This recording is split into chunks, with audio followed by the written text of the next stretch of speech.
Fala galera, beleza? Professor Wellington na área, professor da disciplina de Química. A aula de hoje é sobre soluções químicas e eu vou falar um pouquinho sobre o começo do assunto soluções químicas. Então eu vou falar um pouquinho sobre a definição de soluções químicas, os tipos de soluções químicas, a questão da saturação das soluções e curvas de solubilidade. Agora eu vou sair de cena e ficarão só os slides. Boa aula para você! Então, galera, vamos lá, vamos para a aula. Então, o que significa o tema soluções químicas? São misturas homogêneas, ou seja, apresenta apenas uma fase visível de duas ou mais substâncias químicas, onde a substância que está em menor proporção é chamada de soluto. E a substância que está em maior proporção é o solvente. Apenas uma exceção. A água é o solvente universal. Ou seja, mesmo estando em menor proporção, a água sempre será o solvente, por isso que ela é dita solvente universal. Qual a importância de estudar o assunto? É importante para conhecer a proporção, e que nós, numa próxima aula, a gente vai chamar essa proporção de concentração, entre a quantidade do soluto e a quantidade do solvente nas soluções químicas. Lembrando que uma solução sempre tem que ter um soluto e um solvente. E qual é a aplicação desse conceito? Muitos compostos e produtos do cotidiano são soluções químicas. Por exemplo, o ar atmosférico. O ar é uma mistura de gases, onde o solvente é o gás nitrogênio que se apresenta em maior proporção. A água potável é uma solução, a água do mar é uma solução, ou um cafezinho que nós tomamos de manhã é uma solução. As tintas são soluções líquidas, né? Medicamentos também são soluções, produtos de limpezas e outros compostos e produtos do dia a dia. Então agora eu vou falar um pouquinho sobre os tipos de soluções químicas. Primeiro, pode ser o primeiro tópico aqui, é uma solução sólida, que é a mistura de dois ou mais sólidos. Exemplos: ligas metálicas, cerâmicas e entre outros. Tem que tomar muito cuidado com soluções sólidas, porque não é só misturando um sólido no outro que vira uma solução sólida. Por exemplo, se misturar pó de café com açúcar, ambos são pós, e se misturar bem misturadinho, no final ele terá a presença de apenas uma cor e terá apenas uma fase. Neste caso, açúcar e pó de café não é uma solução sólida, porque eles estão apenas misturados.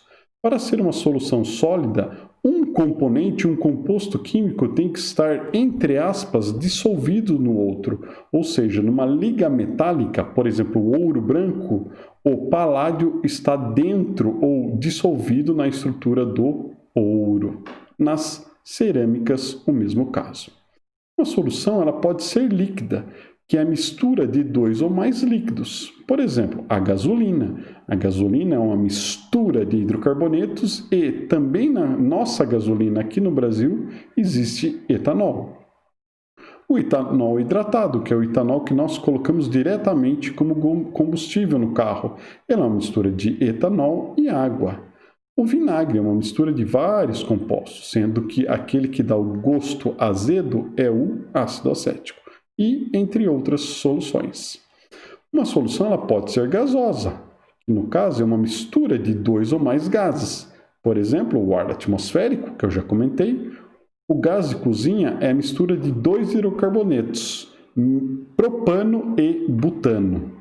O gás natural também é uma mistura de gases, onde o gás que é o solvente e que está em maior proporção é o gás metano, e entre outros gases. E uma solução ela pode ser composta, que é o que mais ocorre no nosso dia a dia e também na indústria. E no caso, então, pode ser um gás em um sólido, pode ser um gás em um líquido. Por exemplo, a água potável, a oxigênio na água, então é um gás que está dissolvido em água, ou seja, gás em líquido. E o mais comum são sólidos em líquido.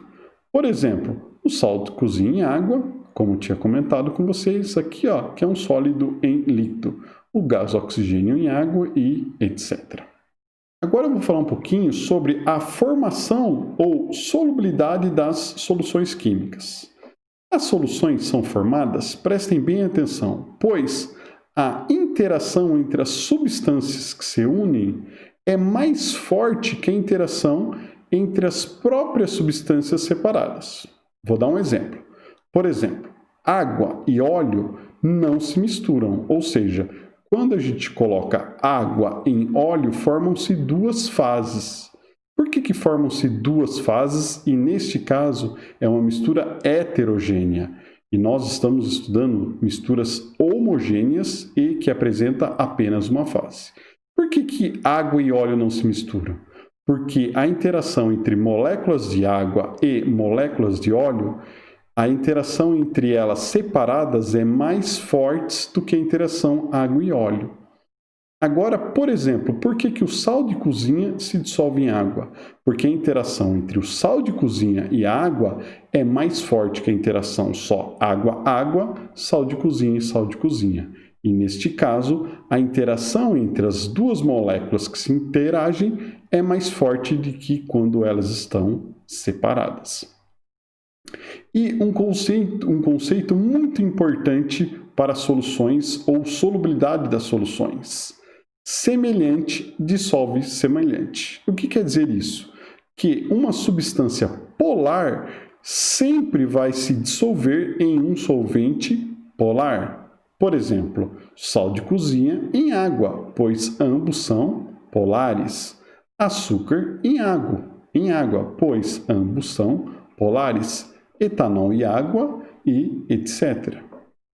E substâncias apolares ou de baixa polaridade dissolvem em solvente apolar. Por exemplo, a parafina vai se dissolver em gasolina, óleo de cozinha em acetona e etc. Agora eu vou falar um pouquinho sobre a saturação das soluções químicas. Imaginemos o seguinte: se adicionarmos progressivamente e lentamente NaCl, que é o sal de cozinha, em um copo com 100 ml de água, colocar lentamente e colocando progressivamente, haverá um momento que o sal não se dissolve mais.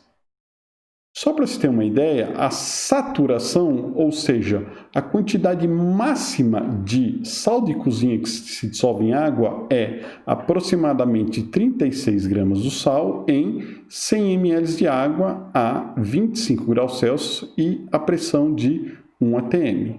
Então, o ponto de saturação ele vai depender do soluto e, claro, da quantidade do soluto, do solvente e, é claro, da quantidade do solvente e das condições físicas do soluto e do solvente, no caso, temperatura e pressão. E estas condições é definida como coeficiente ou grau de solubilidade.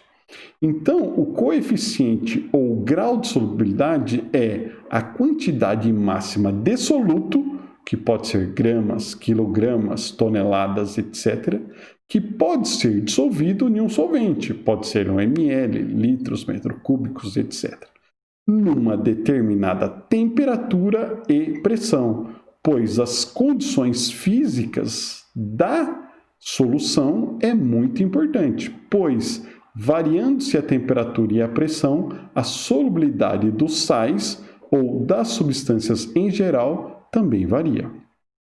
Agora eu vou falar um pouquinho sobre a saturação das soluções. Então, quanto à saturação, as soluções podem ser classificadas como não saturada ou insaturada, pois contém menos soluto do que estabelecido pelo coeficiente de solubilidade.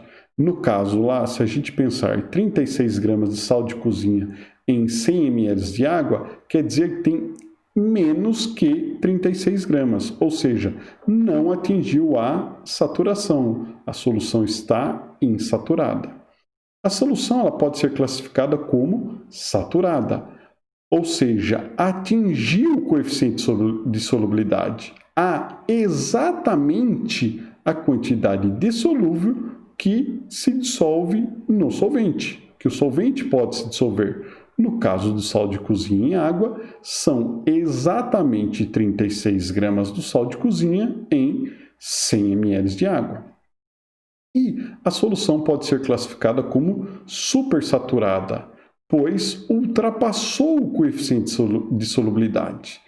Neste caso, há mais soluto dissolvido que a capacidade máxima que o solvente pode dissolver. Essa é uma condição especial e essas soluções, normalmente, elas são muito instáveis. E também essas soluções pode ocorrer ou haver precipitado ou o que a gente chama de corpo de fundo. Também uma outra forma de classificar as soluções é de uma forma que a gente chama de miscível, pois duas substâncias se dissolvem em qualquer proporção, ou insolúvel, onde a solubilidade do soluto é muito baixa em relação aos solventes. Por exemplo, um composto do nosso cotidiano, o carbonato de cálcio, aquelas pedrinhas que ficam no chuveiro da nossa casa, elas são pouco solúveis ou quase que insolúvel em água. Então, imaginemos uma seguinte situação. Eu estou colocando aqui um sal de cozinha, que é chamado de soluto, em um solvente, que aqui é um copo ou um becker com água. Então, se a gente pensar aqui nessa seta, onde a gente não tem nada do soluto e vai aumentando progressivamente, lentamente, está vendo aqui, aumento da quantidade do soluto. Existe um ponto exato aqui que eu marquei com essa bolinha vermelha, que é o ponto de saturação. É exatamente um ponto, exatamente uma quantidade. Neste ponto, a solução está saturada, ou seja, 36 gramas do sal de cozinha em 100 ml de água a 25 graus Celsius e pressão de 1 atm. Quando há menos que 36 gramas, ou seja, a solução está insaturada, pois não atingiu a saturação. E quando há mais que 36 gramas, a solução está supersaturada. Lembre-se que solução supersaturada ocorre quando existe uma pequena quantidade a mais que a capacidade máxima, ou pode haver uma solução com uma quantidade a mais, só que daí vai formar corpo de fundo ou precipitado, pois ele passou a saturação. Agora eu vou falar um pouquinho sobre curvas de solubilidade. Então aqui à esquerda há um gráfico e este gráfico apresenta a variação de solubilidade de um sal que eu chamei de sal X em função da temperatura. Então vamos entender esse gráfico. Então aqui no eixo X, conhecido como o eixo das abscissas, é a temperatura. E observe que a temperatura aumenta da esquerda para a direita. E aqui no eixo Y, conhecido como o eixo das ordenadas, está a massa do sal X em gramas, que se dissolve em exatamente 100 gramas de água. 100 gramas de água é exatamente 100 ml de água, pois a densidade da água é 1 grama por ml. E observe que a solubilidade aqui, a quantidade do sal que se dissolve aumenta de baixo para cima. Então, a primeira coisa que é aqui, o ponto ou os pontos pretos, chamado de Y aqui no gráfico. Então, esse ponto ou os pontos Y representa o ponto exato de solubilidade do sal em uma determinada temperatura. Por exemplo, a 40 graus Celsius, quando a água está a 40 graus Celsius, a quantidade máxima do sal que se dissolve é em torno de 61 gramas.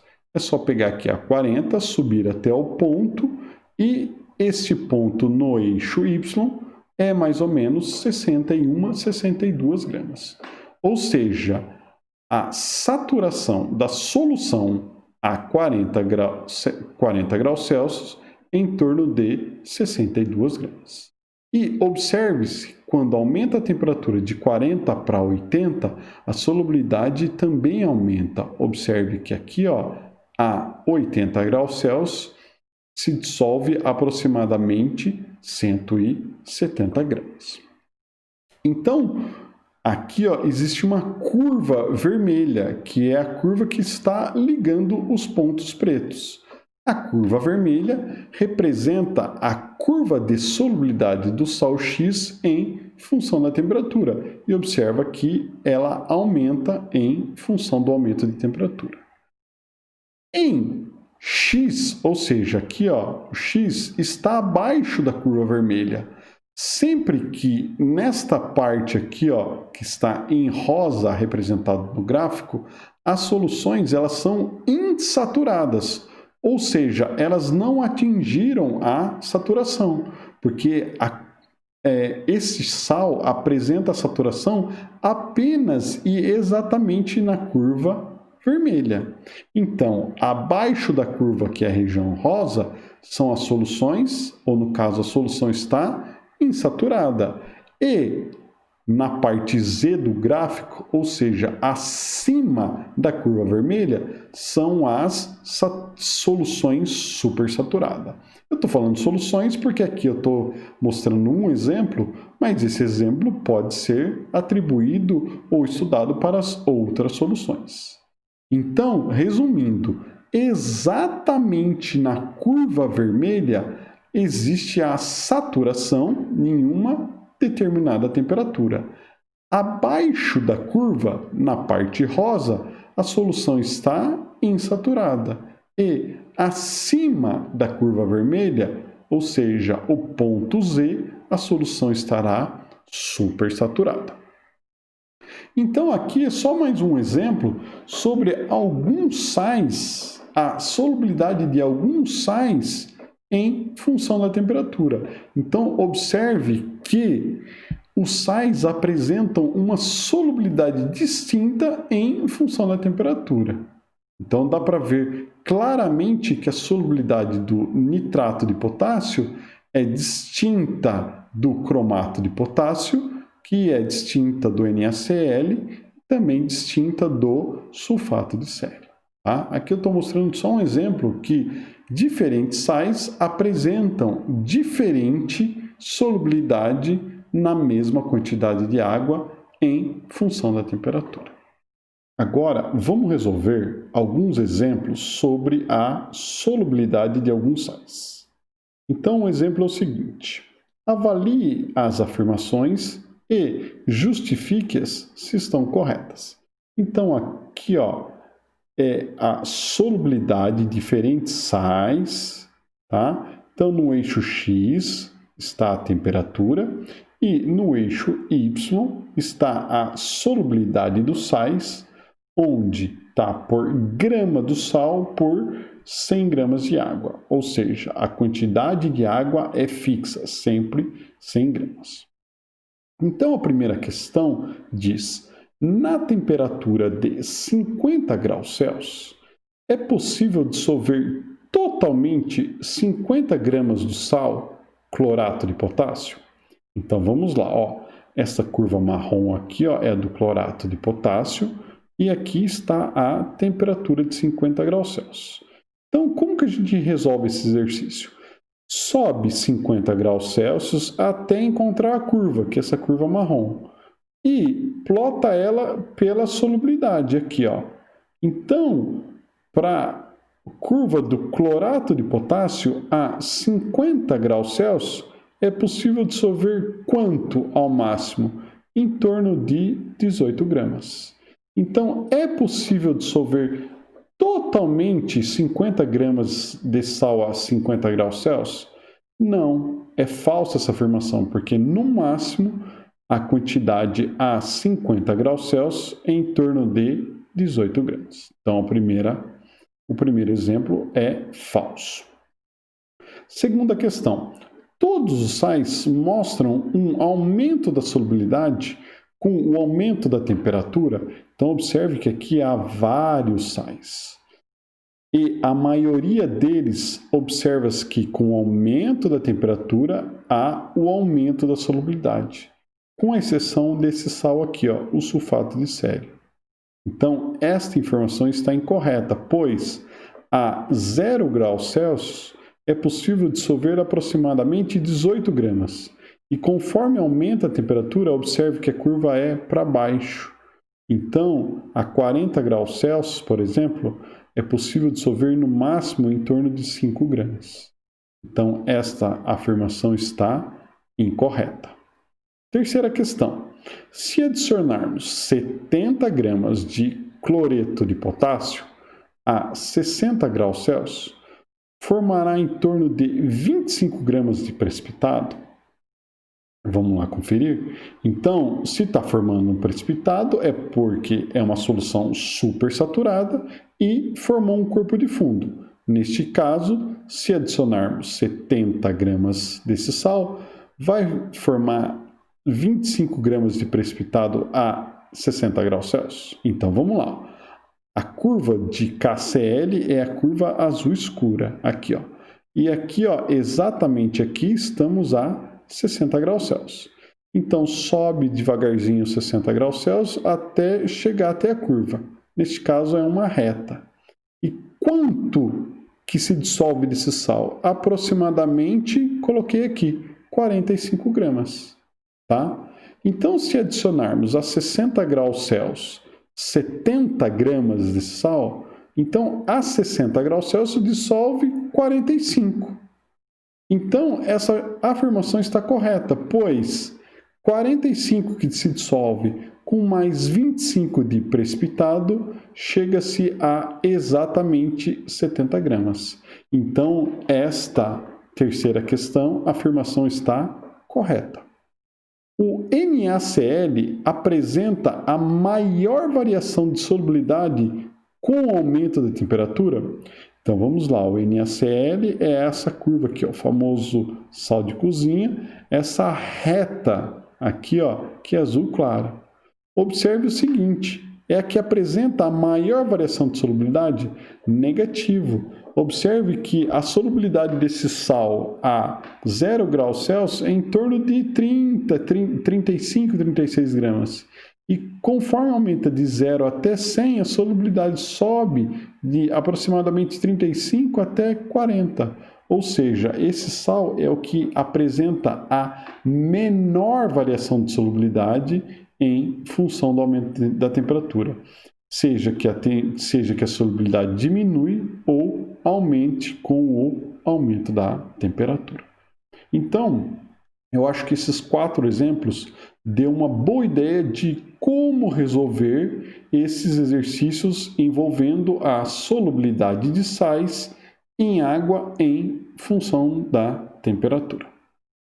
Agora, estou chegando ao final da aula. Espero que vocês tenham gostado dessa aula e até uma próxima.